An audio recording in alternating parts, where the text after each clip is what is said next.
Everybody, welcome back to the Investor Shed podcast. I am Nick Beveridge here with your co-host, Jeremy Kitchen. Good morning. Top of the morning, Nick. How are you?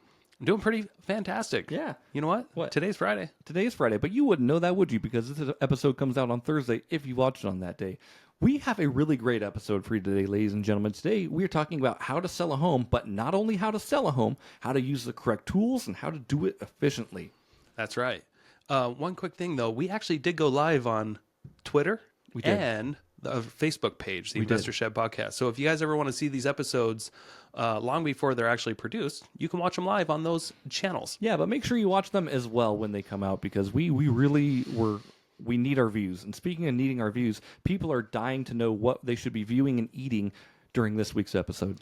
You know what? Well, you probably have a bunch of cardboard stacked up in your garage. I would take that, chop it up, put some oil on it, and heat it up in the oven, and you can have your oiled heated cardboard. We prefer blended, oiled, heated cardboard around here. Just put it in a blender, nice puree mode. It's gonna do your stomach divine. So stay tuned. You're gonna be surprised at all the fiber that you get, because I heard there's a bunch of fiber in cardboard. Yeah, that's true. So get your fiber and check out our last episode or our newest episode of the Investor Shed podcast. Everybody, welcome back to the Investor Shed podcast. I'm Nick Beveridge, your host here with the greatest co-host in all of North Idaho, Jeremy Kitchen. Thank you. This feels like I'm the second greatest co-host because I mean you started this venture, Nick. Like you're the foundation of the Investor Shed podcast. Yeah, but I'm talking about co-host today. Oh. Well, thank you. You're the normal host, so you're the greatest host. I'm the greatest co-host. You can look up the stats online, ladies and gentlemen. Thank you so much for joining us today. We have a really cool episode today, don't we, Nick? Yeah. Hey, speaking of podcast hosts, did you hear that David Green and Rob Adesolo got fired? I did. Probably doing a bad job. I thought they did a great job together. Oh, I think they did too. The reference was Bigger Pockets is going in a different direction. Oh, yeah, because, the podcast wasn't successful at all. No, God forbid. That's too bad. We don't know anything, but yeah, it's too bad. But it looks like David Green's already starting his own thing. Like these people are gonna as be he fine. should. Yeah, these people have backup plans in place. Like you've been doing a podcast for 15 years. If you get fired from your podcast job, you probably just start a podcast. Yeah, was it 15 years? I don't know, man. He's been I don't think it was that long, but 5 years or so. Yeah. Whatever. Yeah, whatever. Time is irrelevant here at the Investor Shed podcast. Hey, what are we talking about today? What are we talking about today? We are talking about how to sell a home. Yeah, sounds pretty simple, but I think this is so important for the people out there that are ever going to sell a house. So investors out there that are fixing and flipping houses, or, if you just want to sell your personal house one day. Yeah. Odds are that over your lifetime, you're probably going to do this 3 to 5 times. And it is important not to get super arrogant. If you want to make the most money possible, please take our advice today. Yeah, and I will say before we even start, like making the most money doesn't always translate to the highest listing price, just so you're aware. Like don't overblast it, and we're going to talk about it in the episode as well, of course. But highest listing price isn't necessarily how you get the most money, and we're going to break down those stats for you here today. Yeah. Also, we're going to try to make this, this experience, if you follow our formula, with the least amount of hassles. Because holy crap, selling a property can come with a lot of hassles if you don't do it correctly. And you can't always control everything. The market dictates a lot of what's happening. But, these days it's 2024. We're in a pretty normal market. There's still a little low supply, but very low amount of buyers. So these days it's kind of back to normalville when it comes to selling a home. And what that means in general is it's a beauty pageant and it's a price war. But we're going to talk about, some stats and just how do you actually do this correctly with the least amount of hassles and get the most amount of money in 2024. Yeah, or 2025 if it still makes sense. Yeah, of course. Yeah. I don't think this will be, because I've been in it 15 years now, and following this formula hasn't really changed. Sure. Yeah. at all. I think it may have evolved a little bit just with the way you present your media and the way you present your marketing packages and things like that. Yeah, I think the biggest thing that's changed is like professional photography is pretty much a staple now. Oh, yeah. It's almost a have to for sure. Yeah. Anyway, so let's dive into it, shall we? Yeah. Let's start off with the biggest mistake that most sellers make when they really are just trying to get the most money. What's that? they try to list it themselves. For sale by owner. Now, for sale by owners, they make up about currently, as of last year's stats, about 8% of the market. Sounds about right. So it's still less than 10, which has been pretty consistent for the last, I don't know, a couple decades. Yeah. And what's funny is that for sale by owners over time, since I've been in the market, since I've been an agent, Sure. there's been less and less for sale by owners. Sure. Every year, just by a little bit. Do you think there's less and less for sale by owners, or do you think there's more people on the market, which makes it seem like less FSBOs? There's less people that are sticking a for sale by owner sign in their yard. Sure. By percentages of homes that sell. Gotcha. In the country. By percentage. So, like, I think when I first started, it was closer to like 10 or 11%, and now it's down to 8. Cool. And you would think with all the advances with technology and how easy it is just to get photos and put your home on the internet, you can use discount brokers, you can pay to be on the MLS. There's all these ways and tactics to still be a for sale by owner and get out there on the internet. Right. But less and less people are doing it over time, which has got to tell you something. Right. I was going to say, why do you think that is? Because it's not always the smartest thing to try to sell your own property if you want to get the most amount of money with the least amount of hassles. Right. Seeing a stat like that, like I hear in my head, like, okay, 8% of people or 8% of individuals are for sale by owners, right? You have to ask yourself, why is it only 8%? Because, like, if it's only 8%, obviously, like, the 92% or whatever it is, like, they're doing something different. And I don't want to always say, like, go with the masses are doing, but there's a reason why people, choose professional media, professional realtors, professional representation in that manner. Yeah. So. And there's a lot of reasons. It's not just price or commissions. Some people first do for sale by owner just because they hate agents. Yeah. And they'd rather have complete control.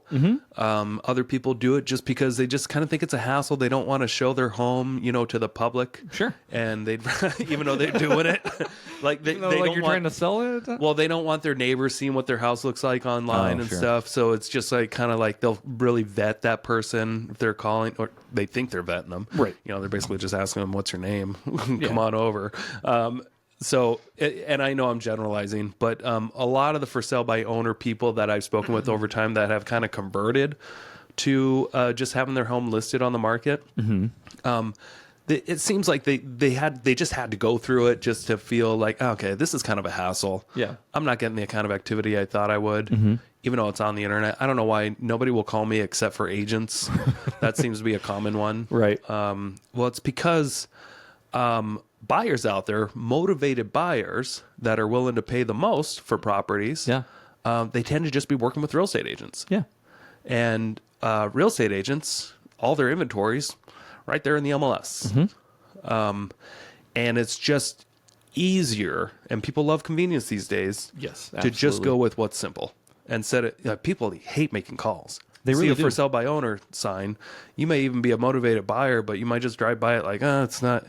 And this might sound stupid, but it's true. People will just go meh as they drive by, even if it could be a good house for them, because they don't want the hassle of like, I got to talk directly to a homeowner. Sure. How do I set this up? Like, they get confused. I will say buyers get confused when they don't have representation. I will say from an investor standpoint, though, I honestly believe it's easier to call somebody, like, if I see a for sale by owner, in my head as an investor, I'm like, oh, there's a negotiation there. Like, there's wiggle room, right? Like, because they're not paying a commission. For me. Yeah. And that's what a lot of people think. And here's some cool stats.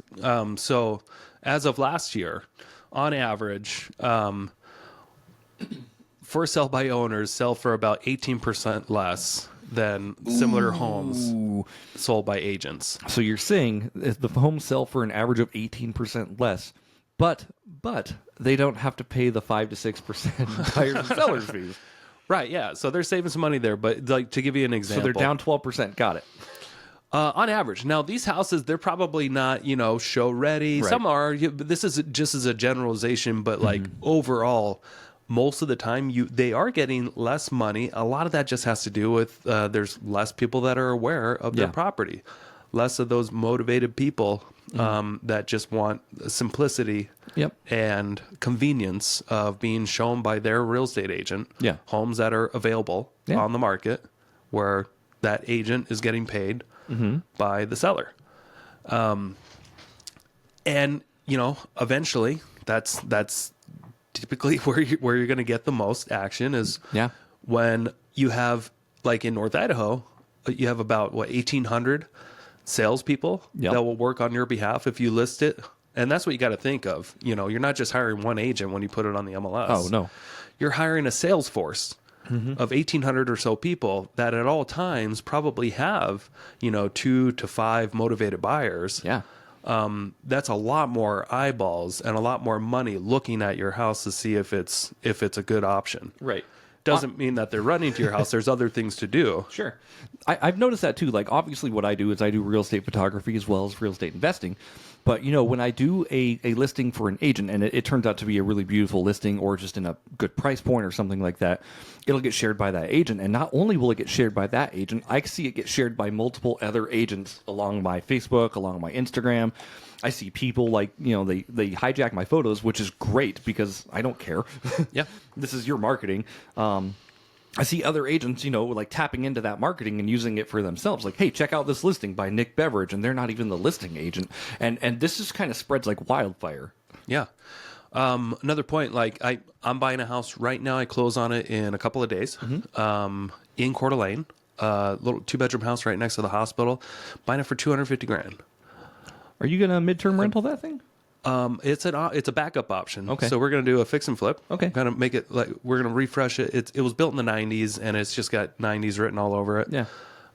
So we're gonna, you know, bring it up to speed with fresh paint, fresh flooring, new whole new kitchen. Sure. And price it closer to $400,000. Okay. We'll talk about that later. I know we're talking about how to sell. No, but this will just give you an idea. Like, so I'm an investor. I'm buying a for sale by owner right now. One of the last properties I bought recently was also for sale by owner. A property that could easily have gone for a lot more on the MLS. That this property, even though it was kind of a fixer upper, somebody would have paid more than $250,000 for it. Oh, easy. In Coeur d'Alene? Yeah. Those don't happen anymore. So anyway, I mean, just to give you an example, for sale by owners, that's a great place to give people good deals. Yeah. And that's just the way of it. For sale by owners often, like, they kind of lack marketing reach, negotiation skills, that kind of stuff. And people just have this perception, and for the most part, when there's a salesperson involved, they anticipate paying more. Yeah. And think about this: if you have a Rolex, we're going metaphors here. Yep. If you have a Rolex and you need to sell it, obviously it's a used Rolex, but Rolexes have some value, right? Yeah. You think you'll get more if you sell it at a garage sale where, you know, a few people have seen your signs and you're open for a day or so. Yeah. And it's sitting there on the table. I have a Rolex. And yeah, here's a Rolex. You're going to give me close to market value. Or maybe take it to a watch store, jewelry store, put it on consignment, and have salespeople sell it. Yep. Might get a little more money for that Rolex. Yeah. Right? I think, because like, you're in the market for people looking at it, and it just, that's how marketing works. You're catering to the people who are looking for the thing. Yeah. But why would it sell more at a watch store? Because the people that go to the watch store are in the market for watches. Right. Not at a garage and there's sale a salesperson there. And even if they get a good deal at the watch store, they're going to pay more at that watch store with the salesperson involved. Probably a lot more than at a garage sale where people are hunting for deals. Right. And to kind of go off that point a little bit, like, you know, let's just keep with this metaphor, right? So say you're selling it at a garage sale. Say you're listing what's a Rolex go for? I don't even know. $5,000? I have a Fitbit $5,000 from 2015 that costs $100. So that's my watch. I have an Apple Watch refurbished that I got for $170. So we're not big watch people here. So let's just say $5,000, like what you said, right? Yeah. Okay. Say I'm at the garage sale, right? And somebody, you know, money talks at these things. So say you're at a garage sale and someone's like, I've got $3,500 cash right now. Yeah. Well, you're more inclined to take that because I think at a garage sale, I mean, most people take like a tenth of something's value. Okay. Well, we'll tenth. But absolutely. Yeah. 3,500. Holy crap. I was expecting that. Sure. Yeah. Yeah. You're a Like buyer. that's what I'm saying. Take it. Cash talks. The guy's got the cash in hand, right? or girl, maybe that cash speaks to you on that particular day. Whereas you put it on consignment, you tell them, I want $4,900 for this thing. Yeah. And they might say, yeah, we'll do that. We take 10%. And you're like, ugh. But so you sell it at the yard sale by yourself. You go through the, you put the signs up. You're the salesperson. You're taking time out of your day to sell this thing for $3,500. Yeah. When you could have taken it to the consignment shop, listed it for $4,900. They take 10%. Where do you make more money? At the consignment shop. At the consignment shop. Right. Yeah. Just do the math. Right. You're going to make about $400 or $500 more just by bringing it to somebody else to do the job. Yeah. And I will say, so I've had a couple experiences with, for sale by owners doing professional media for them.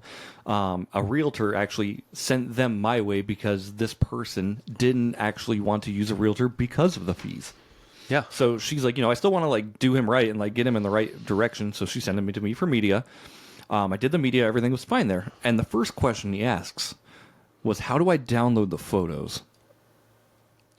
Oh, man. And how do I upload them onto Zillow? And I'm like, good luck. Ooh, I don't know that. I just do the media, man. Who would know how to do that, though, is a real people estate that do agent. it every day. Yeah. Super nice guy, of course, but he was very stuck on not paying the realtor 5 to 6% fees. And then with a problem that came up as quick as, how do I download the media? How do I put the video on the MLS type of thing?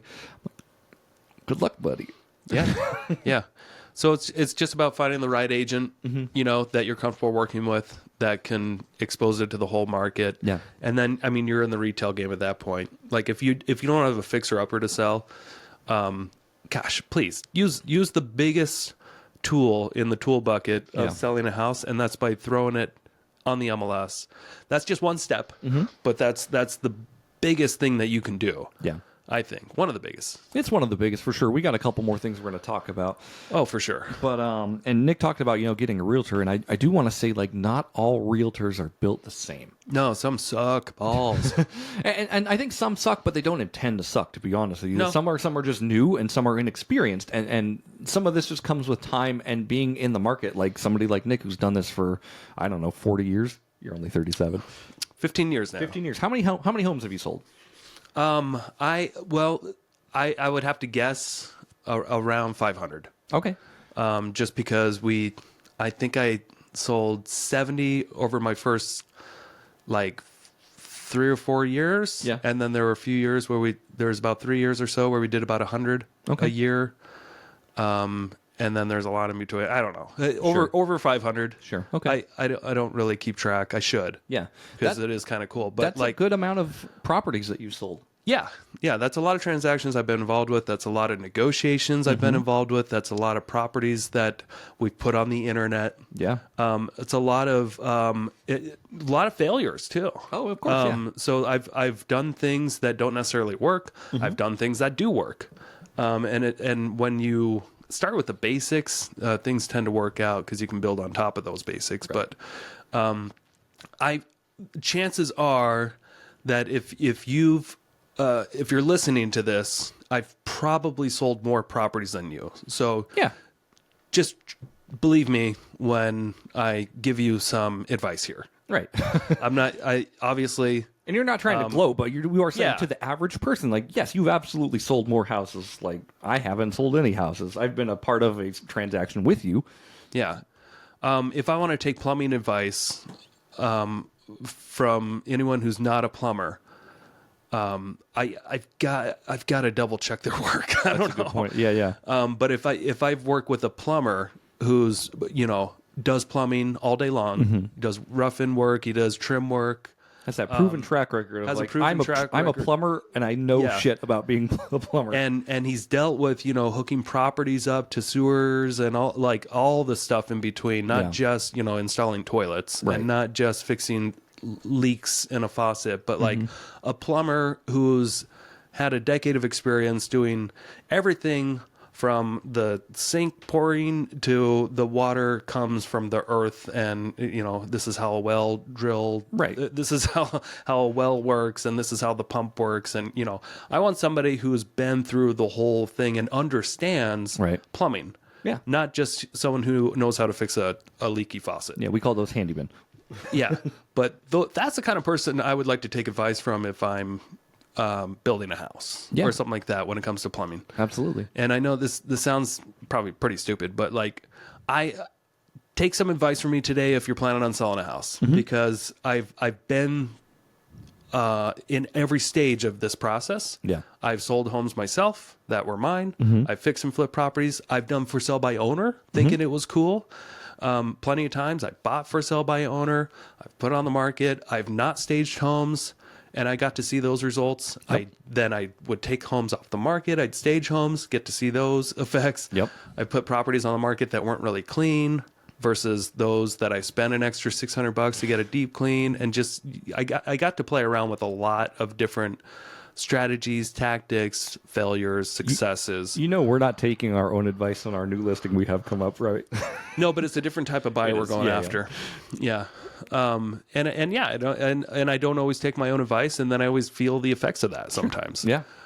So I'm not perfect. No, neither but am I. what we're going to try to do today is just give you the perfect formula for someone that just really wants to knock it out of the park when it comes to selling a house with the, getting the most money, least amount of hassles, quickest amount of time. Sure. Because that's what most people want when they are selling a house. Least hassle, most money is kind of, Yeah.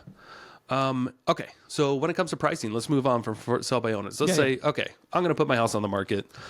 Pricing is another huge factor that you got to try to get right. Yes. And if you didn't get it right, you got to correct it quickly. yes. I agree So we're going with to that, talk 100%. about a lot of people have this perception out there that if they can just price a little bit above market, so many sellers want to do this. They want to price aggressive. Yep. And then see what it's like. And then they're thinking, there's negotiation room. If people want to negotiate, then I've got some room. Such a big mistake. Yeah. Because people just don't do that. No. The people look at what they interpret as a great deal. And you can have the prettiest house, the nicest house on the block. If it's 10% overpriced, people think it's dog shit. Yeah. And that goes for a lot of industries too. Like, I mean, like if I'm looking at just something as simple as like, I don't know, like going out to eat, right? And the normal restaurant, I'm expecting, say I'm expecting a $15 burger, and I get there. Yeah. And it's a $35 burger. And it tastes like a... Well, first of all, I see that price point of $35, and I'm like, I don't want that. There's no way, because like it's already like out of what I thought what I was going to be paying. Yeah. And when you're already in that node, like people just will wash over it, and they're going to order something else. Yeah. There's only been an exception once. That was COVID, right? During COVID, a little after COVID, and it wasn't every market, but like North Idaho specifically, you could price a property 10% over what it should go for, and it would still get activity and probably still sell. Yep. And that was a unique circumstance where it was like an emergency in certain states where people were moving up here because they really felt like they needed to run away from where they were. And they're coming to this place that was exploding, and houses were going same day with 10 different offers. And then you had the rare people that did have the ability to pay for more, but their perception was that the prices were undervalued because they were coming from a market where the homes were still more expensive. Right. That worked up to a certain point to where all of a sudden these properties in North Idaho were like priced about what they were in California. Yep. A lot of that went away. It was a wild time. And then, of course, the demand died off, and then interest rates went up, and we're back to kind of a normal market. Yeah. We did see some prices go down in 2022 quite a bit. In certain like luxury markets, went down quite a bit. Yep. And every price point's kind of moving steadily differently, but for the most part, we're in a market where there's about 3 months of inventory. Yep. Which is about half of what it should be, but there's just not enough qualified buyers. That's true. To be priced wrong. Like you're just not going to get the action. People are looking for a deal, right? And that's almost in the history of real estate. It's always been that way. Sure. People are looking for the best deal. It's a beauty pageant and a price war. Yeah. When it comes to listing your property. I always love that you say that. It's a beauty pageant and a price war. It always just resonated, especially like at the beginning of, when COVID was kind of coming down. That was the first time I heard you say like, okay, you need to be the best looking house in the best price market, right? Yeah, to have a shot. Yeah. Yeah. And that worked out really well for you, like especially with your flips and everything like that. Like, okay, we need to be the best looking house at the best price in this area. And the best price doesn't mean that you're sacrificing. No. It just means that you're not being overpriced. Right. And you're looking at what things sold for, similar properties, and you're not pricing yourself above those, but within that range. And you're looking at the active homes, the ones that are available. Right. And trying to be priced below those that are similar houses in similar nature, and you want to try to look better too, Right? Because you do want to drive a lot of people there to get their emotions involved, right? And like what you're talking about right now, like a lot of people are having a hard time getting qualified, and I think prices and interest rate combined right now are just a lot for people. Yeah. So that's why the market is kind of getting, I would say, flooded, but we're getting, like what Nick said, back to a normal market, but it feels like flooding because we've been such a squeeze the last couple of years. Yeah. But with that though, like I said, like if there's 10 houses listed in the 400s, like start looking at those houses and start doing the comps that are in your area. Maybe you just do $399.9 if it makes sense. Yeah, and you still gotta take those comps and you got to adjust them. Have a realtor do a CMA for you and make sure that they're doing manual adjustments where they, they're taking the square footages and they're making adjustments, to reflect the subject. What I mean by that, the subject is your property, and they're taking the comparable properties and they're adjusting certain things like the bedrooms, the bathrooms, the square footage, acreage, year built, those kind of things to try to make dollar adjustments to more mirror what your property is. And then they can average 3 of them out or so that have sold in the last 90 days and see, okay, about where should we be? And those adjustments should include like condition as well. And so you should be trying to figure out what would an appraisal do, or an appraiser, and try to mirror that if you can, and then be priced slightly better, right? If you can. That way you attract as much attention to that property as you can. Yeah. And the cool thing about real estate is that you can be overpriced and regret it, but you can be underpriced. And as long as you give enough time, you don't accept the first offer, you can be underpriced in a market like this. And it won't have those consequences of you selling for less than you should. Yeah. Because the market will make up the difference. You may get offers above your list price if people feel like it's undervalued and they feel like they might have to compete with people. Market dictates the price on this stuff, and we've seen this specifically on even houses that we've partnered on, right? Yeah. Like in my head, I'm not the real estate professional. Nick is here. Like if we're thinking the house was worth $425, Nick's like, we should put it up for $399. Yeah. Right. And I've done that. And then we've done that, and we get like $440. Yeah. It's weird. Yeah. People will push that price back up where it should be.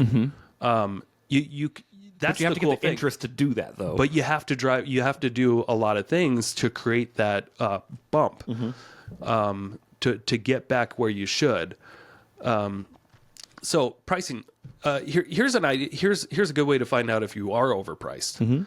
You put your house on the market, assuming that it's ready to show, you got professional photos, it's marketed well, and marketed well as in just it has professional photos and it went on the MLS. That's pretty much all you need. Yeah, you don't need it to go in magazines and on Craigslist and all these things. If it goes into the MLS and it has professional photography and people can easily see what it's all about, that's all you need. That's a good start for sure. You don't need to be publishing all these other things because the MLS does all that for you. Right.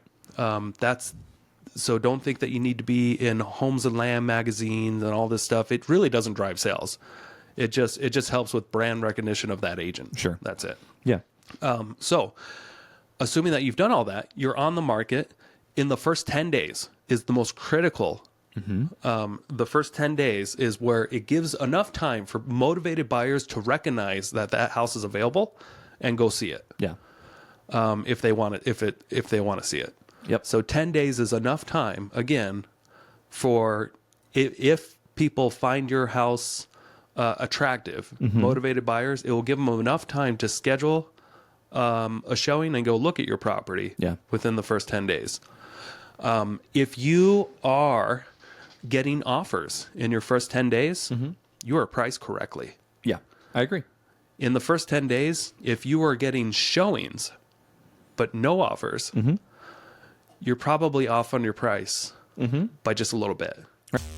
Hey, quick commercial break here. Thank you so much for listening to this podcast. I really do appreciate it. If you want to give back, let me help you buy a house, or I can help you sell a house. It's the only way I make money when I'm not investing in real estate. I don't make money on this podcast or the events I do, but I do make money only when I help people buy and sell houses. So if you're looking for your next investment and you're here in North Idaho, I want to help you personally. If you are not in North Idaho, I can still help you out. I have a vast network of referral partners all across the country, and I can find the right real estate investor savvy agent for you so you don't have to. It doesn't cost you a thing. Thank you for your support. Back to the show. Right. Somewhere between 3 and 5%. Sure. So if you're priced at $100,000 for simplicity, and you're getting showings in your first 10 days, but no offers, you're probably, you probably should be priced closer to 95 grand or something like that. Yeah. Now, if during the first 10 days, if you are getting no showings, then you could be over 10%. And this is, I will say, this is, we're talking about a normal house here. This is different than the luxury market because sometimes... Yeah. So we're talking in general here. This is, like median house point, good right? point. Yeah. Because there are times where, a luxury listing that's $8 million, and I've shot those before. It's probably good price, but... Could be priced right, yeah. Could be priced right, but that's just such a specialty market, and you're really looking for the specialty buyer in those scenarios. But this one definitely, like, median price, cookie cutter house, kind of in the middle of town type of thing. So yeah. Good point. So we're not talking about luxury. We're not talking about commercial. We're talking about residential. That most people that has good activity. Yeah. Look at the absorption rate, and if you're 6 months or less, these stats tend to work out pretty well. Yep. So what I mean by that, 6 months or less of absorption, if no other homes came on the market in a certain price range that you're in, within 6 months, if everything's sold out. Based off the rate of absorption, right? Then you're in a pretty balanced market where you can anticipate these stats should work out. Yeah. So again 10 days on the market, you have no showings, you need to drop that price, baby. You need to drop it, on day 10. That is good advice, Nick. And I think that first 10 days is so crucial for you to get all the feedback you need about what move you need to make going forward. Yeah. Because there's been enough time for everybody who could be interested to look at it, and if nobody's even making a showing request, it's just about it's about price. Right. It is about price, and you got to correct it quickly because the longer the days on market rack up, the more and more people can see that number, and they're like, this person is going to be motivated. Yes. Which is great for an investor, right? There's something wrong with that house. So.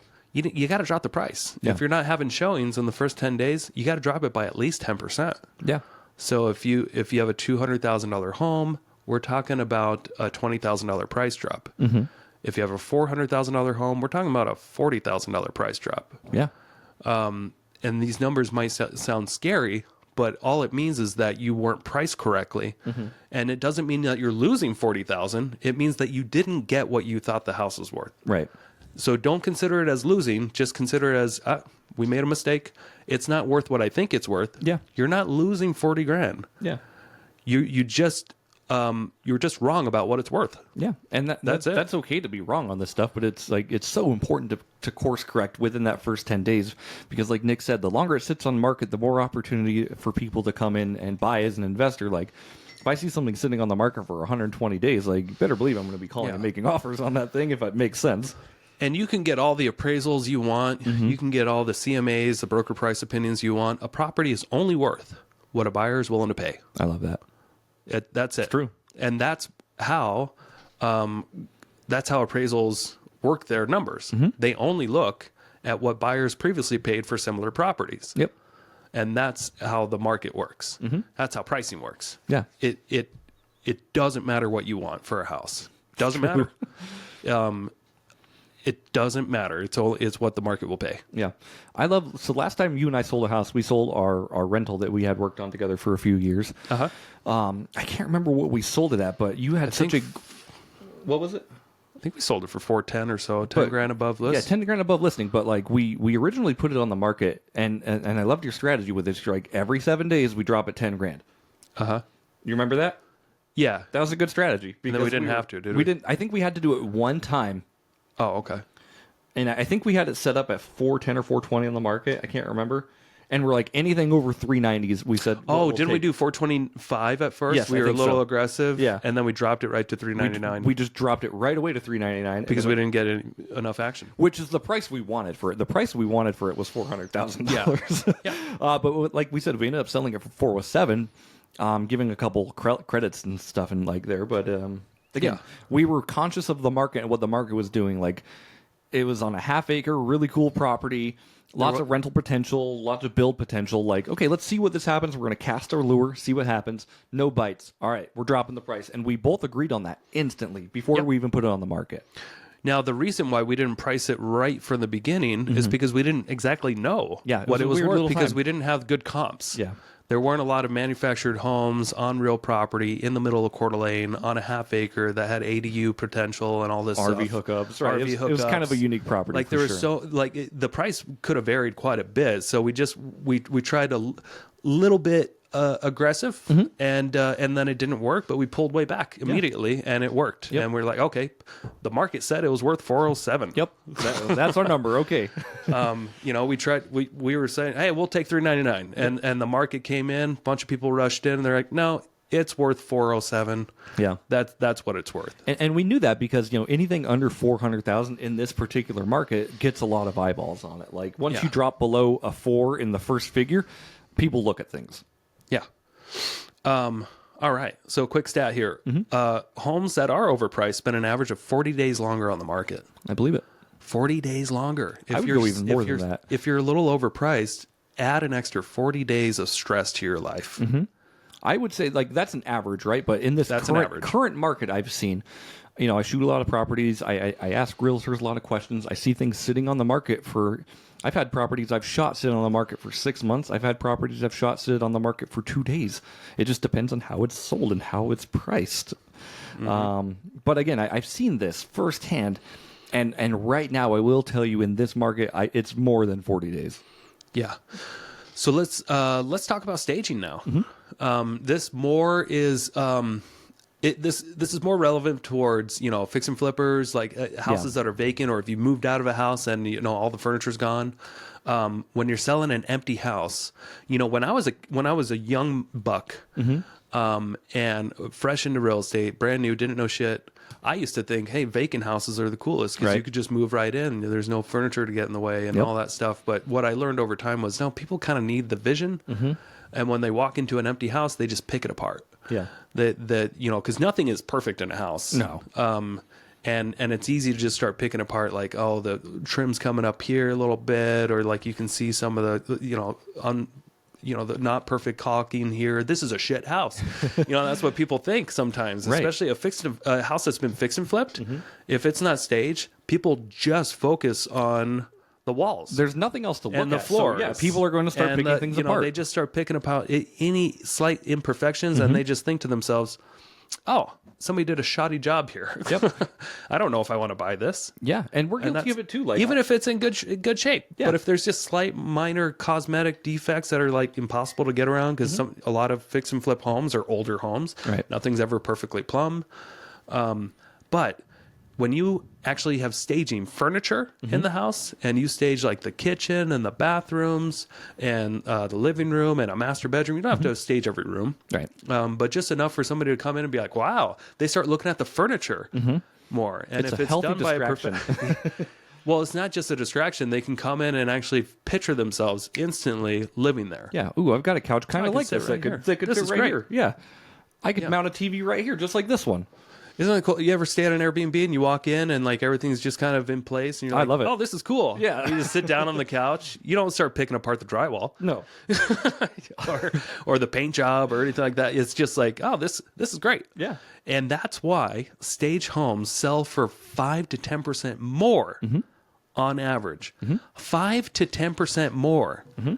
Stage home. I'm going to say this again. Write this down if you guys are fixing and flipping homes and you're not staging homes. Stage homes sell for 5 to 10% more and spend about 73% less time on the market. Yeah. 73%. I 100% believe it. Less time on the market. I love, as a photographer too, like when I go into a house that has been like freshly staged from a professional stager, I'm like, oh, this thing's gonna go quick. It just I feel good as a photographer, like, oh, these photos are gonna look even better. Yeah, and I've got a couple of stories back around 2014, 2015. I started really working with a lot of fix and flippers, and I remember listing a couple of homes. I had two incidences in 1 year where I helped this newer couple that like they were new to fix and flipping, and they did a beautiful job. They spent a long time doing this house in Dalton Gardens, and just such a fantastic job. But like it was an older home, and there's some little quirks here and there. Yeah. And it sat on the market for like 2 months, and it was kind of priced right. Look, but it just like it got a kind of a lot of negative feedback. Yeah. What we did was we took off the market. And we kept hearing in seminars that staging is great. Staging is a miracle. Yeah. And they paid $1,500 to have it staged. Maybe it was $1,200. It was less at the time, but they that's a lot of money to fork over to have some rental furniture in the house for a little bit. Absolutely. But as soon as we put it back on the market with the staging furniture, it sold just like that. Nice. And had much better feedback. Nice. And we're talking 2 months couldn't sell as an empty home. Right. We staged it, and it absolutely looked 100% different. Nice. The photos looked amazing online. You walk in, and it's just like, this is so cute. Yeah. And they even, like, I think they might have staged some of it on their own, actually. I think in the master bedroom, they used cardboard boxes and then covered it with an air mattress and then bedding, and it looked like a bed. Yep. So I think they were kind of quasi involved in the staging. Maybe they didn't spend $1,500. Maybe it was the next example here I'm going to give. Sure. But they got it. They took a day to get some staging furniture in there, and that's all it took. We didn't change the price when we relisted it. Yeah. So another example, similar, worked with a lady who was very experienced fixing and flipping homes, but she decided. I don't think she was staging homes though, but this property she did afterwards. It was on the market again for a long time, at least a month or two, and got a lot of negative feedback. Gotcha. Even though it was just an older home in the Garden District area, and it was fixed up. It was just kind of not a half-assed job or anything, but just a normal fixer, and a lot of comments came in, with the showing feedback that buyers thought it was too much of a shoddy job, shoddy workmanship, but it wasn't. It was just that's all they were able to see. They walk into an empty house and they just see this old house that's been redone, and you see things that aren't exactly perfect, but things aren't always plumb.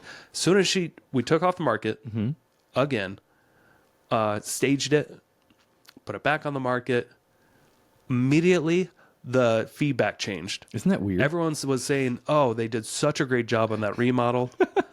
Quality job. Yep. I remember like pulling it up in a presentation and like doing the snips or like screenshots of the differences. And all we did was put furniture in the house. The difference in feedback went from, what a wonderful job to, or what a horrible job to what a wonderful job. Yeah. Pretty amazing. It's such a hassle, but it works. What's your thoughts? You've shot a lot of homes. Yeah, I love it, honestly. Like by the way, if you're in the North Idaho area and you are selling a house that's vacant, hit us up in the comments below. I know a lot of really good stagers, and we'd love to pitch them your way, to be honest with you. But I love it as somebody who's just a photographer, right? Like I go in this house, like the house instantly has personality. Yeah. It doesn't feel like an echoey bone chamber. Yeah. So I remember, maybe my first 5 years or so fixing and flipping homes, I didn't stage. Yeah. I was too cheap. And then one day I started, I was partnered with a builder, and I just couldn't take it anymore. I'm like, dude, we've got to be a little more professional. We've got to stage homes. Yeah. And then I just decided, I had a wild hair at my house. Why don't we buy our own staging furniture? And then we can just move it from house to house, since we're building multiple homes here. And everyone was in. They're like, let's do it. Yeah. So we spent, I think we spent $4,000. Yeah. And my wife did it all. She bought everything on Amazon, had it delivered. Then we had a staging day. Everybody came and put the furniture together.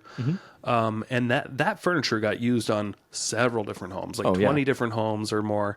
We ended up buying multiple staging because we had multiple homes on the market at the same time. I think we ended up with almost 4 different sets of staging furniture that we were constantly moving around. Nice. And it was a huge hassle. Oh, yeah. But it did. It absolutely helped these homes sell for more money and faster. Yeah. Yeah. It was just another part of it. We ended up just, getting storage units and U-Hauls every time we wanted to move it around, and we did it ourselves. It would have been much less of a hassle just to hire somebody. That's what I said at the beginning, but you guys were... But we're hands-on. Yeah. We're hands-on people. Now we're down to one set of staging furniture. And we'll probably keep it. Yeah. And we'll just move it from house to house and just do less fix and flips. Yeah. And I mean, like, staging it, it's relatively inexpensive. Like Nick said, it's a couple $1,000 maybe. But, if you're able to get, an extra $10,000 to $15,000, not only that, but you get your property sold faster because it's staged. That's the key here. We're trying to sell it as fast as possible. Selling it faster for more. We're not trying to dick around on the market for a long time and do negotiation. We're looking to get this thing priced and ready to sell. Yep. And it is a little bit of a work, but it's worth the work. Yeah. It's worth the work. But honestly, like, an outsider's perspective, like, yes, you guys did your own staging. Like, I would hire somebody. Like, in my opinion, I'm not good at staging. I'm not good at buying staging. I'm not good at housing staging. I would rather just pay somebody to do it, and that's me. And if you're out there thinking, well, I just got to sell my own house with my own furnitures in it, here's some advice: declutter as much as you can. Yep. Go online and just get a template of, like, a checklist on how to get your home ready for sale. Yep. Some of the big things on there is just like in the kitchen and master bathroom and the master bedroom are the big 3 things that you should really focus on. Can I go one more before that? Curb appeal. Oh yeah, curb appeal. That needs to be the very first thing you do. Yeah, your lawn needs to be mowed. Yeah, if you have a front porch, make sure you have some chairs. Right, but just make sure your lawn's mowed. Make sure all the weeds are gone. Like, people, when they pull up to your house, they need to not be disgusted. They need to instantly be like, okay, this place is taken care of. Because if you have bad curb appeal, people are going to get a bad taste in their mouth right from the beginning. Yeah, first impressions are everything. Yes. And we'll go into this later, but I've got some examples of curb appeal later. Anyway, sticking on staging. If you got your own home that's already, like, you live there, you got all your stuff there. It may not be a horrible idea to try to find someone who's good at design, or hire a designer to come into your house and give you some pointers. Say, hey, I want to sell my house. Tell me what can and can't I do with my own furniture here. What should I just go put in storage or put in the garage? Here's a tip: your garage does not have to look perfect. Yeah. In most cases, you can stack a bunch of stuff in your garage, put them in boxes. The garage is meant to store stuff, and buyers. I've never shown buyers a home that's perfect and the garage is full of crap, and they're like, screw this house. Yeah. Like, people expect they can sacrifice a little bit in their mind if a garage is cluttered. But if they're walking through the house and the house is cluttered, people can't get that out of their mind. Different story for sure. Yeah. And what you said about, hiring a designer, I think that's a really good point, Nick. There was one shoot I did in particular that while I was there, they had a declutterer join me. And it was, I'm not even kidding, like, the best photo experience I've ever had in my life. They were doing it at the same time as photos? Before I got there, like, she was there an hour before me. But she's like, I've got everything ready for you. Let me know. Like, let's walk the house while you're doing it. And if you need anything moved, let's move it right now. And I'm like, this is great. Because a lot of times, when you're in a house, like, it's me moving a box, moving it back, moving a garbage can, moving it back. Yeah. She's like, where are you starting? I'll start on the opposite end of the house and get that all prepared for you, but this side is all ready for you. Did she put everything back, or did she take stuff away? She took stuff away and put it in bins and put it in the garage and was really, like, good at decluttering. Yeah. It was fantastic. But that's a good point. So if you're getting beautiful photos and putting them out there online, and then people walk into your house and they're like, oh wait, it is super cluttered. It doesn't look anything like the photos. Yeah. Don't be that idiot. Yeah. Take the decluttered stuff. Take it out of the house if you don't need it, if you don't use it every day. Try not to have it on your countertops. Yep. A lot of the appliances, keep off your countertops. Try to keep your countertops as clean as possible. Yep. Your fridge, try to keep it as no pictures, or just try to keep your fridge just a fridge with nothing on it. You want to try to have people not, when they come in, they don't want to visualize that somebody else lives there. Right. They do want to have that they could live there. Right. But they do want to have the furniture in mind so they can get an idea. But they don't want the personal elements of your life. Yeah, they don't want to see your family photos on the wall. Yeah. If you're selling your house, just take the family photos off the wall and hang them up in your next house. Yeah.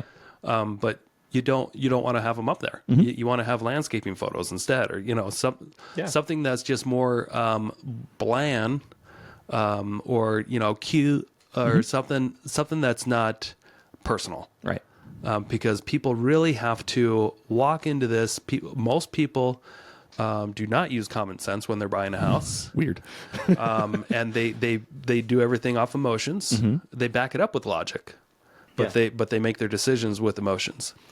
So when they come in, if they don't have a feeling like this could be mine, if the harder you make that for them, the harder you're going to have the harder time you're going to have selling the house. Right. And one thing I will add to kind of the point you're talking about, Nick's talking about depersonalizing the house. The two main things that you need to depersonalize are religious aspects and sports aspects, because believe it or not, people get angry at sports and religion. Now, if you're a Seattle Seahawks fan, great. Say you're a Seahawks fan, but say somebody coming in is, I don't watch football. Who's their rival? I don't know, the Broncos? Sure. Fuck if I know. All the other sports teams? Yeah. So say somebody comes in and they're a Broncos fan and they see all your Seahawks crap all over. I'm not kidding you. They're going to get a bad taste in their mouth. Like, they hate you as a passion because that's what they're like trained to do in sports.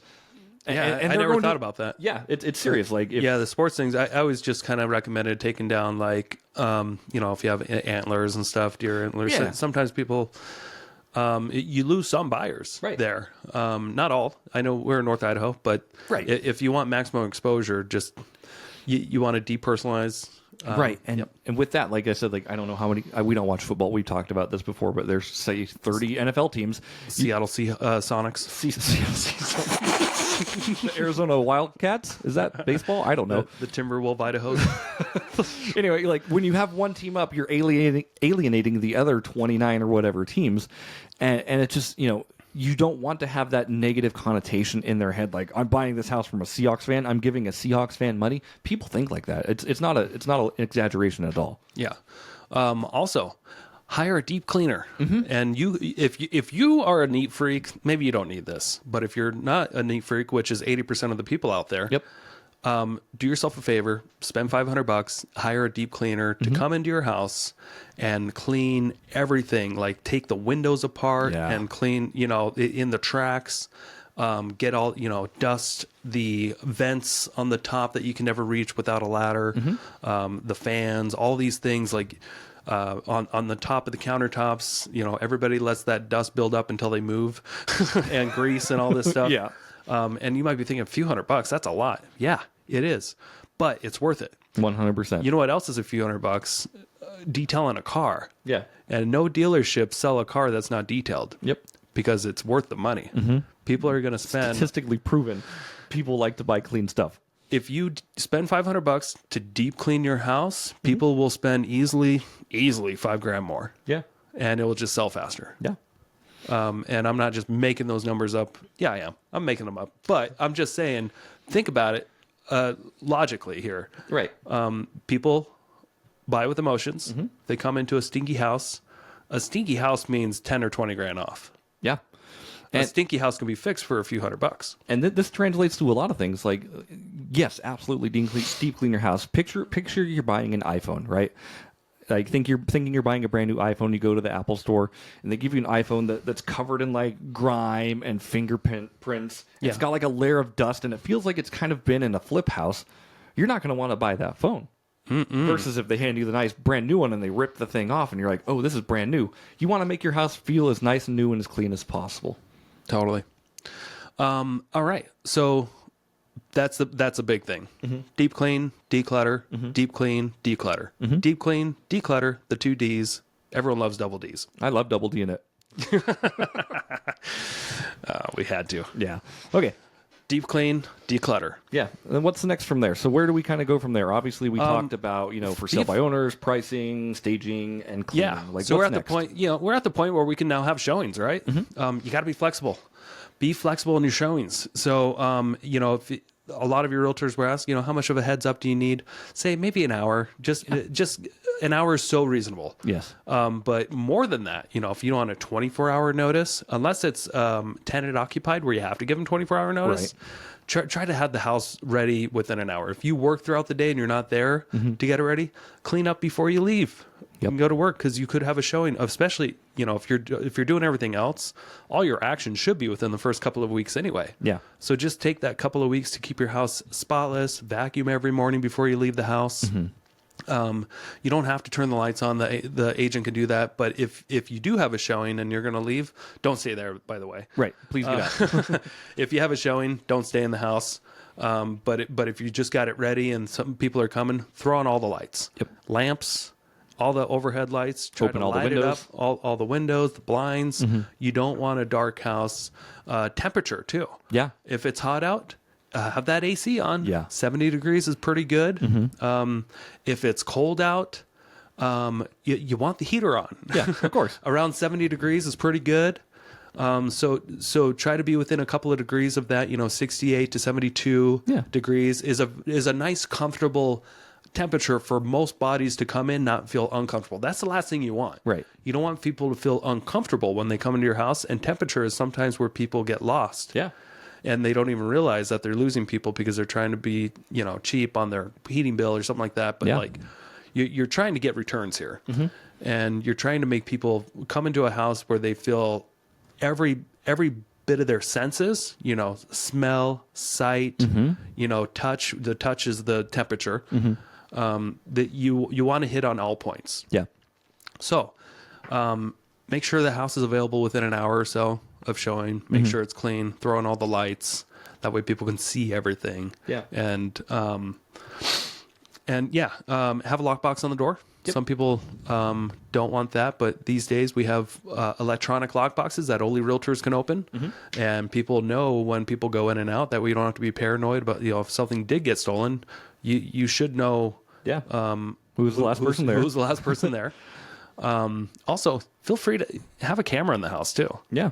You don't have to disclose, as for in Idaho at least that I'm aware of. You don't have to disclose that you have a camera running. But if you have it somewhere, that way, if it makes you feel better, that way if people came in and stole stuff, or if people coming in and out of your house, that way you don't have to wonder if they left or not, and you're just if you're like waiting down the block to come back into your house, and if they're in and out in 15 minutes, it could save you a half hour.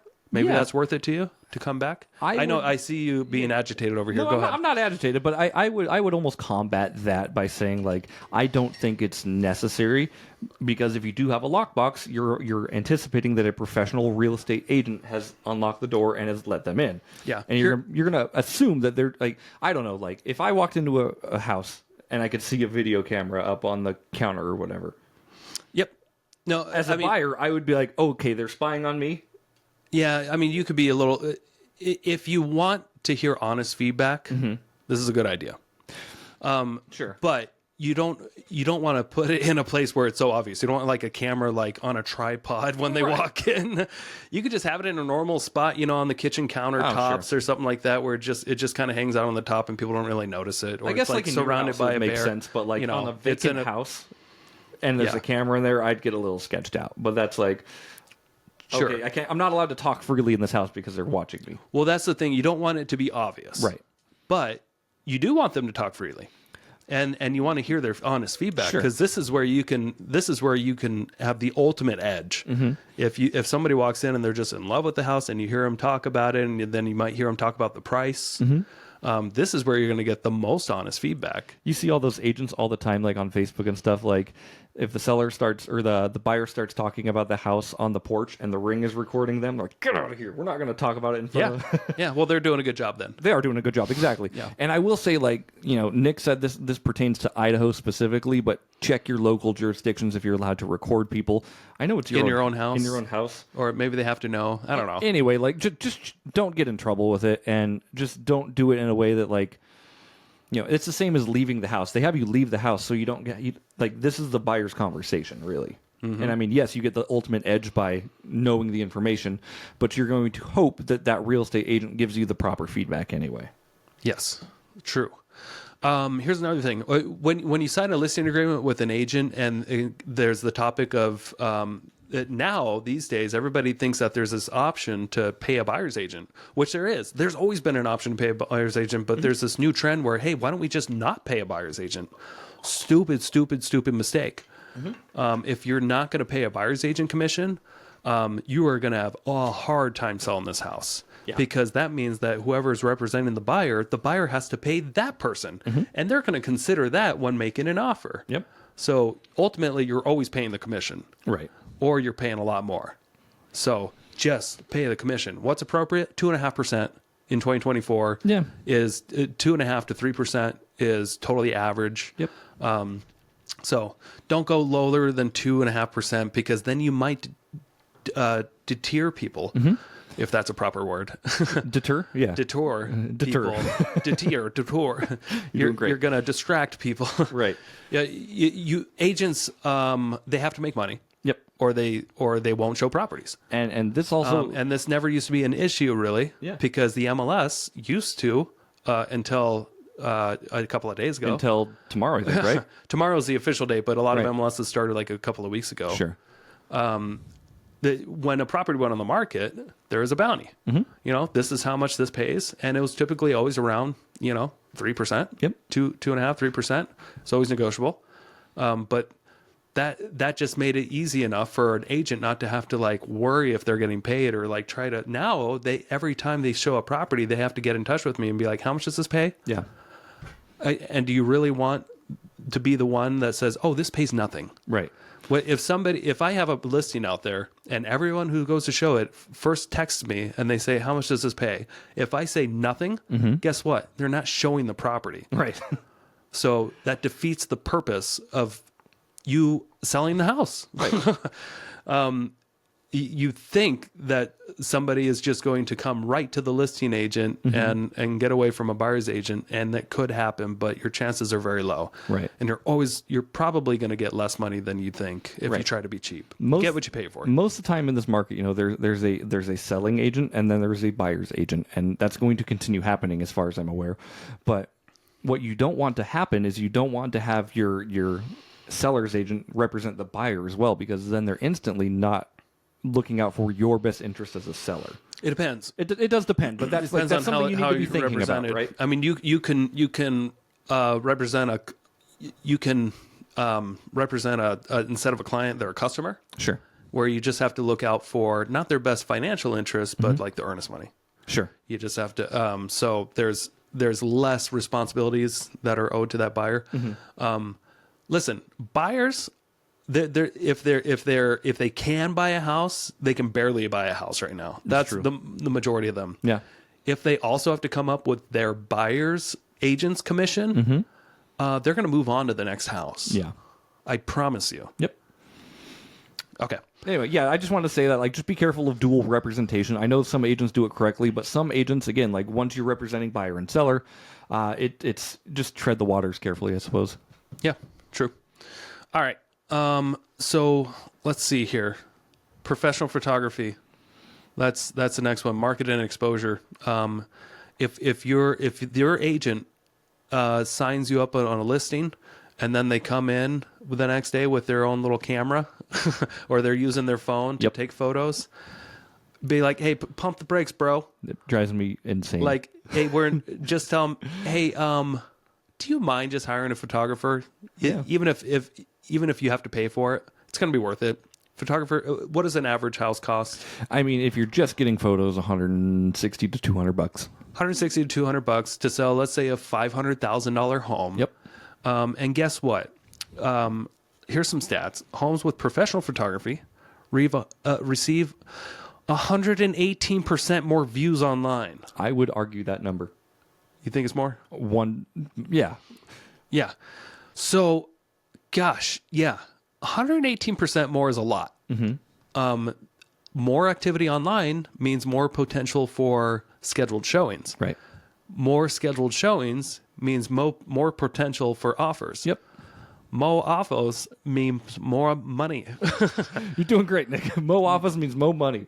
Yeah. You're right, though. I mean, honestly, like professional media is so important, and it is almost just the staple in today's standard for at least the North Idaho MLS. Some agents choose to do it themselves, and as a seller, I would seriously question, because I would want my real estate agent to be the master of his own domain. Like, I would want my real estate agent to be the master of being a real estate agent.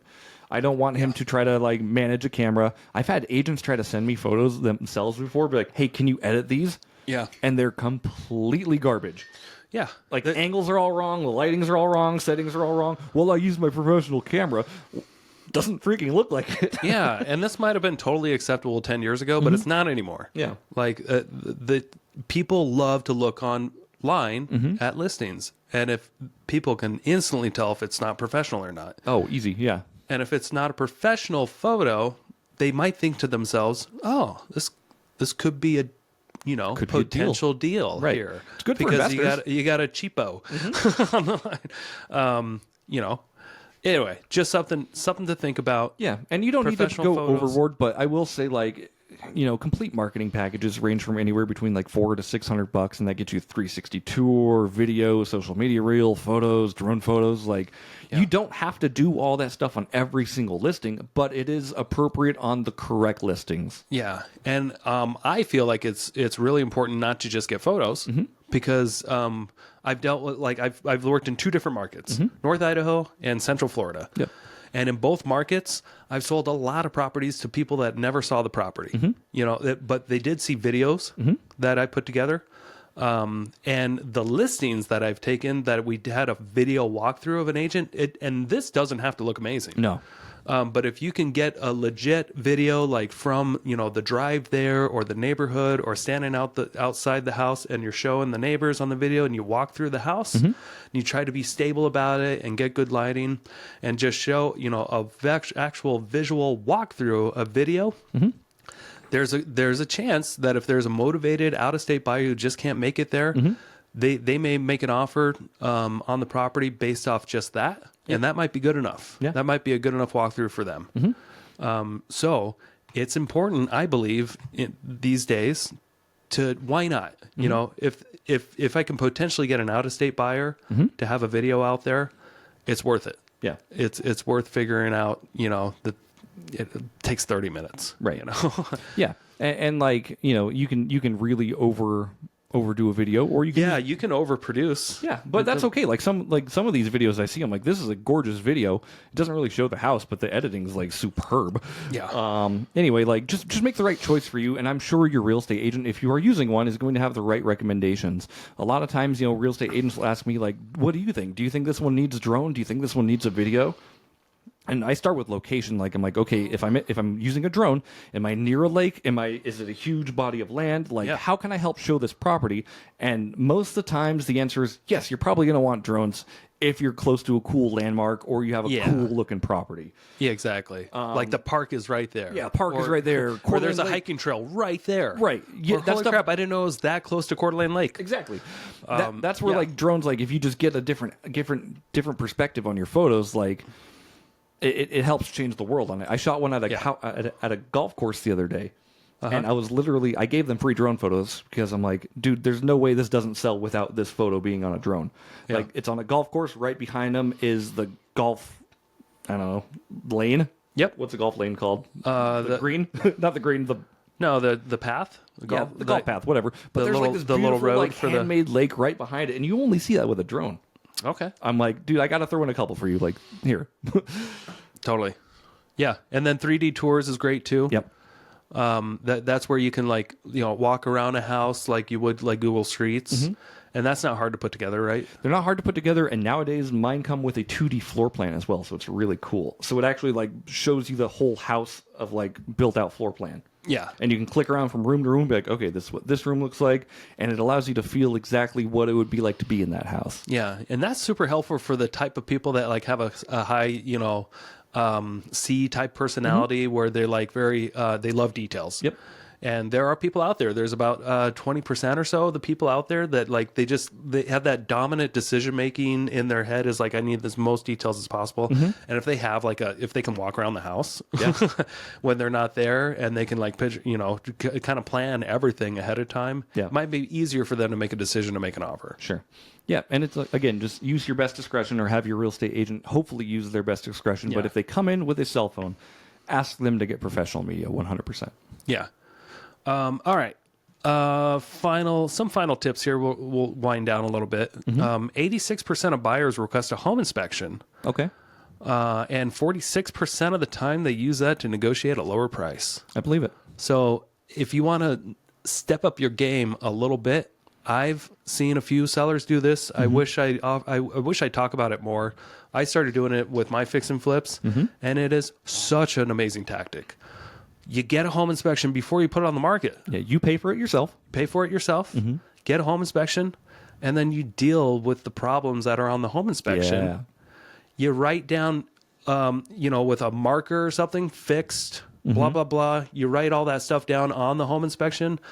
You scan it into a computer PDF file. You have your agent upload that to the MLS. And in the private remarks say, check out the attachments for a pre-home inspection. Yeah. Most items were taken care of. This is a great way for once a buyer loves the house, they jump into it and then they're like, oh, it's inspection time. Oh, this already has an inspection? They don't even, before they even make the offer, they can already see, okay, these were the issues and they dealt with those. So, dude, I don't even have to get a home inspection. That will save me some money and time. We can actually make an offer. Maybe we'll close in 3 weeks instead of a month, So this is a great way, a smart way. It takes a little work up front. It's like, detailing your house or staging your house. It's another step, but it is worth it. It is so worth it to get a home inspection and then take care of those items and make it available for people to look at it. Because a lot of the times you will get an offer if someone's looked at it, where they will waive the home inspection. Yep. They'll just waive it because the home's already been looked at and, they can see what items you fixed. I call this eliminating the objectives. The objections. Objections, yeah. Eliminating the objections. So basically what you're doing is you're getting ahead of everything because what a home inspection is going to show, it's going to show everything that you didn't fix anyway. And that's negotiating power for a buyer. They're going to look at this and be like, well, this needs to be fixed. This needs to be fixed. We're either going to be asking for credits or for you to fix it anyway. So why not just get ahead of the damn thing and do it? And then it eliminates the objections. So they see it and they're like, oh, he's already taken care of this stuff. So convenient. Yeah. Again, I'm going to say it again. Buyers love convenience. Yep. And holy crap, if you can take that whole step away from them, like, hey, I already took care of the inspection for you. It was just done a couple of weeks ago. Yeah. Look right here. And go ahead and check out the items that we fixed. Yeah. You can see, there's this non-biased person that put together this huge report. They are huge. And go ahead and, pick it apart. And anyway, that's going to be my final recommendation. There's always more you can do. Sure. But those are the big boy things. Yeah. How to sell your house quickly with the least amount of hassle. Yeah, I love it. And like you said, like we kind of ran through a lot of things today, and I think we're over time, but this is a really good episode to talk about, honestly. Yeah. Just a lot of really good tips on how to sell a home efficiently and correctly with the minimum amount of, objections. And hassles.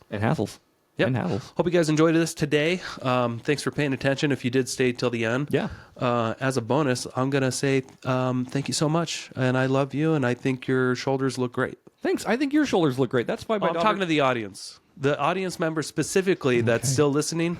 I imagine that your shoulders are nice and firm, and I like them.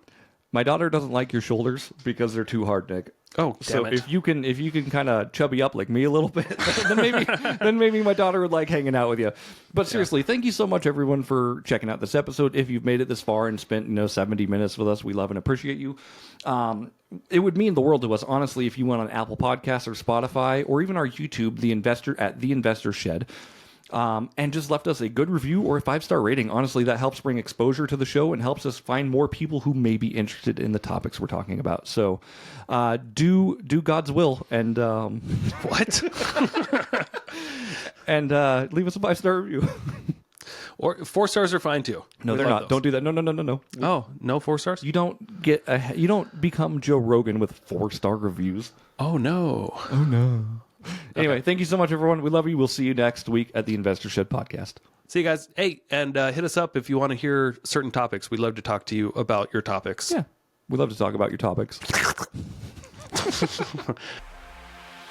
Thank you so much for checking out the Investor Shed podcast. If you enjoyed your time, make sure to leave a 5-star rating and review on Apple Podcasts and Spotify. Follow along on YouTube, TikTok, and Instagram at The Investor Shed for shorts and promos about each episode.